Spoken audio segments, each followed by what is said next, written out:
रहीम। अस्सलाम वालेकुम। मैं हूँ शिराज खान, प्रोग्राम में खुश आमदीद। मेरे साथ इस वक्त उस्ताद मोहतरम जनाब प्रोफेसर रफीक भट्टी साहब मीरपुर आज़ाद कश्मीर से लाइन पर मौजूद हैं। शायर हैं, अदीब हैं, और सबसे बड़ी बात ये कि आप इकोनॉमिक्स के प्रोफेसर रिटायर्ड हैं और इकॉनमी पर आपकी बड़ी गहरी नज़र है। पाकिस्तान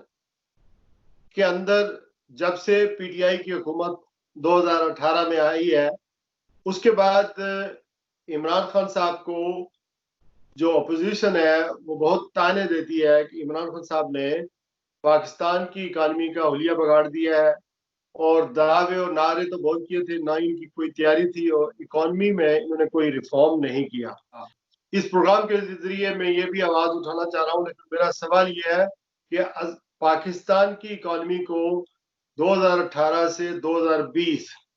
के दरमियान आप किस तरह देख रहे हैं? अगर आप इसको पुरानी हुकूमतों से यानी मुस्लिम लीग नून की 2013 से 2018 की हुकूमत को देखें या पीपल्स पार्टी की हुकूमत को देखें, तो कुछ आपको बेहतरी की सूरत हाल नजर आती है, या आप समझते हैं कि we are gone to bad to worst? बिस्मिल्लाहिर्रहमानिर्रहीम। अजीज़म और मोहतरम शिराज खान जी, अकानमी के हवाले से ये बात जहन में रखना चाहिए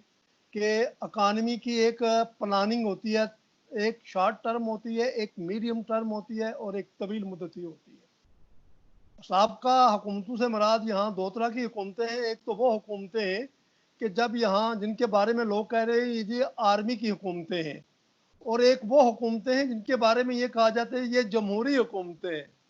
तो मेरा मुतालिया, और जब तक जहाँ तक कि मैंने पढ़ा है और जहाँ तक मैंने पढ़ाया है, जो तीन बड़ी जिनको हम आर्मी की हुकूमत, मार्शल लॉ की हुकूमतें कहते हैं, उन हुकूमतों के दौरान उनके अरसाए मतलब कि हुकूमत में प्लानिंग और मनसूबाबंदी पर बड़ी तवज्जो दी जाती थी। हमारे 5 साला मनसूबे बाकायदगी से चलाए जाते थे, उन पर जैसा कैसा भी अमल होता था, लेकिन एक प्लान्ड अकानमी ज़ेर कार होती थी। लेकिन जब से हमारी ये सियासी हुकूमतें आई हैं, इन्होंने इसको एक साला मनसूबे के मुताबिक यानी कि बजट के मुताबिक चलाना शुरू कर दिया है। जो माशी इंडिकेटर्स हैं, जो माशी कुव्वतें हैं, तवानाई है या माशी जो हमारे फोर्सेस हैं, यानी चार बड़ी फोर्सेस हैं। एक ज़मीन है, एक लेबर है, एक सरमाया है और एक टेक्नोलॉजी है। ये चार बड़ी कुव्वतें हैं जो इकानमी को मोटिवेट करती हैं, इसको तेज़ करती हैं और इसकी शरह नमू और शरह अफजाइश को बढ़ाती हैं। तो इनकी प्लानिंग मनसूबाबंदी देखें आप, जितने भी मार्शल लॉ के दौर गुजरे हैं उनके दौरान ही जो बड़े प्रोजेक्ट पानी के, बिजली के, और जो नहरी निज़ाम का जो सिस्टम था, जो खेतों को पानी जाता था, वो बहुत आसान तरीके से चलता रहा है। लेकिन उसके बाद जब ये इकानमी जो है वो साल ब साल चलाने की कोशिशें की गई, उसके बाद हमारी लॉन्ग टर्म तवील मुद्दत मनसूबाबंदी और तवील मुद्दत जो सरमायाकारी है वो कम होकर साल ब साल सिर्फ वक्त गुजारने के लिए ही इस्तेमाल होती रही है या बुरवकार लाई जाती रही है। तो मैं ये समझता हूँ कि हमें तनकीद करना बहुत आसान लगता है, और हमेशा से हम उस हुकूमत को तनकीद का निशाना बनाते हैं जो हमारे सरमायादारों को, जागीरदारों को, वडेरों को या बड़े लोगों को जो अपने ख़ानदानी वरासत के हवाले से जमहूरियत को चलाते हैं, उनको ये पसंद नहीं आती। लेकिन एक आम आदमी के लिए, जहाँ तक ये मैं पूरी जिम्मेदारी से बात कर रहा हूँ, लोग जमहूरियत जमहूरियत करते हैं, यहाँ कोई जमहूरियत नहीं है। मैंने इस 72 साल के अरसा में पाकिस्तान में उस जमहूरियत को कभी नहीं देखा जिस जमहूरियत का मीडिया पर जोर और शोर दिखाया जाता है और लोग कहते हैं कि वोट को इज्जत दो और जनाब जमहूर चिट को इज्जत दो और बैलेट को इज्जत दो। ये सिर्फ नुमाइश की बातें हैं। असल बात यह है कि हुकूमत का नज़्म व नस्क और हुकूमत के अदारे अगर मुनज़्ज़म हों और उनमें किसी किस्म की कोई बददयांती ना हो और किसी किस्म का कोई सफारशी कल्चर ना हो, नेपोटिज्म ना हो, और मुल्क की मिट्टी से, मुल्क के लोगों से वाबस्तगी अगर हो, तो फिर ये इकानमी जो है मजबूत होती है। इमरान खान को ये मैं क्रेडिट देता हूँ। मैंने लंदन में भी 2-3 मजमून लिखे हैं कि माइशत पहले और सियासत बाद में।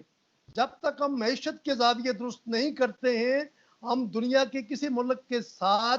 अपनी सियासी बरतरी या सियासी हमारी जो मतलब के नाम है वो पैदा नहीं कर सकते। मैं अमूमन जब पढ़ाया करता था तो ये कहा करता था कि पेट न पियां रोटियां, सबे गल्लां खोटियां, जिन्होंने कर दाने उन्होंने कमले भी सियाने। तो अगर हमारी साबका जमहूरी हुकूमतें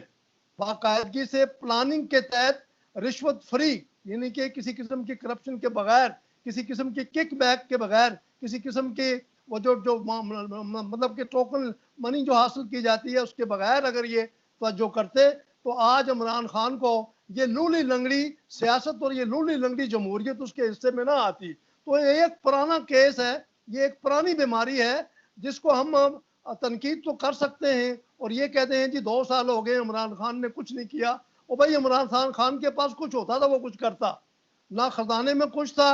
ना अदारों में कुछ था, ना मैशत में कुछ था, ना एक्सपोर्टेबल्स हमारी इतनी मजबूत थी, और ना ही हमने पूरी ईमानदारी और दयानदारी से सियासत से मबर्रा होकर इस मुल्क की तामीर और तरक्की के लिए और इस मुल्क से मोहब्बत का मुजाहरा किया है। जमहूरी हुकूमतों को लोग जितना मर्जी इसके हक में बोलते रहे, लेकिन मैं पूरी ईमानदारी से कहता हूँ कि हमें जमहूरी हुकूमतों के दौरान आम आदमी को कुछ नहीं मिला है, सवाए नारे मिले हैं, नजरिए मिले हैं और बस गुर्बत, अफलास, नादारी और कल का वादा मिला है, बाकी कुछ भी नहीं मिला है।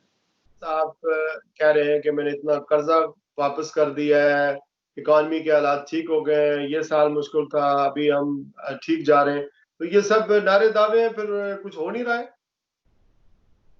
नहीं, बात ये है, मैं आपसे गुजारिश करूं और सुनने वालों को, सामीन और नादरीन को बताऊं कि इमरान खान के दिल में मुल्क से मोहब्बत है, अवाम से मोहब्बत है, लेकिन इमरान खान के पास अलादीन का चिराग नहीं है। इमरान खान ने अपनी मैशत को ठीक करने के लिए इन्हीं लोगों पर कुछ न कुछ इक़्तिसादी बोझ जो है वो डालना है। जब हमारे फॉरेन रिमिटेंसेस कम हों, जब हमारी एक्सपोर्ट्स कम हों, जब हमारी इंपोर्ट्स ज़्यादा हों, जब हमारे लोग फिक्टिशियस किस्म की इनवाइसेस बनाकर अशिया को महंगा करते हों और सिर्फ अपने मुनाफे के लिए काम करते हों, तो इमरान खान कहाँ कहाँ किस किस उस मतलब उस सुराख के आगे हाथ रखेगा। लोगों को थोड़ा सा सब्र के साथ, तहम्मुल के साथ, बुर्दबारी के साथ उन्हें टाइम देना चाहिए। ये मैशत का निज़ाम है, ये कोई बच्चों का खेल नहीं है, और ये वो मैशत है जो पिछले बहुत से सालों से बिगड़ी हुई है और जिसके ऊपर फॉरेन डेट सर्विस इतनी ज्यादा है कि अगर आम आदमी को पता चल जाए तो वह अपने घर की चीजें बेच कर इमरान खान को दे दे,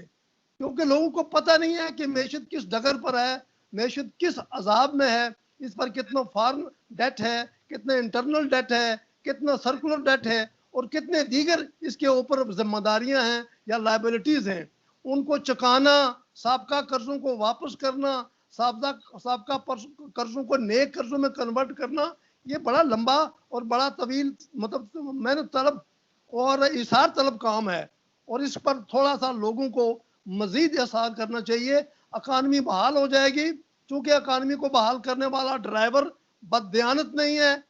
उस पर कोई बददियानती का दाग नहीं है, वो मुल्क और कौम से मोहब्बत करता है, मुल्क और कौम के लिए काम करता है। इंशाअल्लाह जो छोटी मोटी कमजोरियां हैं, और वो माशी एतबार से तो बहुत ज्यादा कमजोरियां हैं, उन कमजोरियों को कवर कर लिया जाएगा। लोगों को ये नहीं देखना है कि चीजें महंगी हो गई हैं, लोगों को ये भी देखना है कि चीजें क्यों महंगी हो गई हैं, क्या अचानक से चीजें महंगी हो गई हैं, या इसके पीछे कोई तारीख है महंगा होने की, या इसके पीछे कोई प्रोसेस है महंगा होने का। वो जो प्रोसेस, माशियात बड़ी मल्टी डायमेंशनल चीज है, इसके कई पहलू हैं। हम सिर्फ सियासत के हवाले से अपनी मैशत को चलाते हैं, मैशत के हवाले से मैशत को नहीं चलाते। जब तक हम मैशत के हवाले से अपनी मैशत को इस्तवार नहीं करते, मुस्तहकम नहीं करते, मुतवाजन नहीं करते और इसके जो लवाजमात हैं वो पूरे नहीं करते, तो मैशत में कोई अलादीन के चिराग के हवाले से कोई ऊपर से मनोसलवा नहीं आएगा। इसके लिए अवाम को अभी 1-2 साल मजीद सब्र करना चाहिए, इसलिए कि जो आदमी इस मैशत की गाड़ी का ड्राइवर है उसकी समझ ठीक है, उसका जज्बा सच्चा है, उसकी सोच बिल्कुल सिरातुल मुस्तकीम पर है, और वो यकीनन इन कमजोरियों को कवर करके, अगर किसी और को आइंदा, जाहिर है हुकूमतें बदलती भी रहती हैं, अगर किसी और को मैशत मिली तो वो मजबूत मैशत मिलेगी, वो लूली लंगड़ी और पटरी से उतरी हुई मैशत नहीं मिलेगी। वो आने वाली हमारी जो अगली जो हुकूमत होगी उसको अंदाजा होगा, या आने वाले लोगों को अंदाजा होगा कि इस आदमी ने कितनी मेहनत से इस उतरी हुई पटरी से पर ये रेल यानी मैशत की रेल, सियासत को तो मैं बीच में नहीं लाता क्योंकि हमारी जरूरत सियासत नहीं है, हमारी जरूरत जो है मैशत है, हमारी जरूरत जमहूरियत नहीं है, हमारी जरूरत रोजमर्रा जिंदगी में लोगों की फलाह बहबूद है।